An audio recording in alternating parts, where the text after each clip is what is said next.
Assalamualaikum warahmatullahi wabarakatuh. Halo guys, perkenalkan kami dari kelompok 7 yang beranggotakan Putri Ayu Kusumawardani, Danisa Prabandingrum, Ririn Kristiana, David Budianto yang akan menjelaskan akuntansi zakat, infak atau sedekah menurut PSAK 109. Pertama akan membahas mengenai PSAK 109.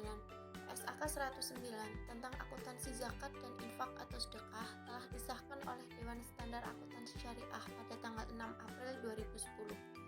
Karakteristik zakat adalah kewajiban yang harus diserahkan muzaki kepada mustahik, baik melalui amil maupun secara langsung. Ketentuan zakat memenuhi nisab, haul periodik maupun tidak periodik, tarif zakat, dan peruntukannya.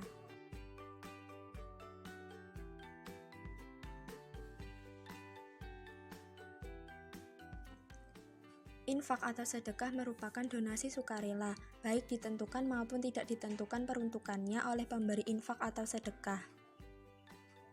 Zakat dan infak atau sedekah yang diterima oleh amil harus dikelola sesuai dengan prinsip syariah dan tata kelola yang baik.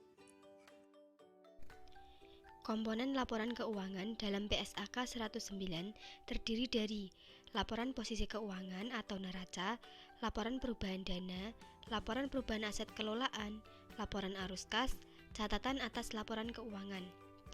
Pengukuran awal zakat, penerimaan zakat, diakui pada saat kas atau aset lainnya diterima, dari muzaki diakui sebagai penambah dana zakat, penentuan nilai wajar aset non-kas yang diterima menggunakan harga pasar, diakui sebagai dana amil untuk bagian amil dan dana zakat untuk bagian non-amil sebagai dana zakat.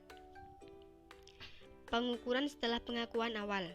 Jika terjadi penurunan nilai aset zakat non-kas, sejumlah kerugian yang ditanggung diperlakukan sebagai pengurang dana zakat atau pengurang dana amil tergantung dari sebab terjadinya kerugian tersebut.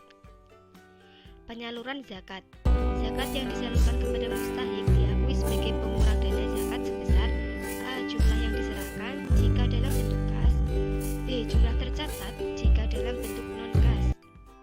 Pengakuan anual infak sedekah. Penerimaan infak sedekah diakui sebagai dana infak sedekah, terikat atau tidak terikat, sesuai dengan tujuan pemberi infak sedekah, sedangkan nilai wajar aset non-kas yang diterima menggunakan harga pasar untuk aset non-kas tersebut diakui sebagai dana amil untuk sebagian amil dan dana infak sedekah untuk bagian penerimaan infak sedekah. Penentuan presentasi bagi untuk para penerimaan infak sedekah diterima oleh amil sesuai dengan prinsip syariah kebijakan amil.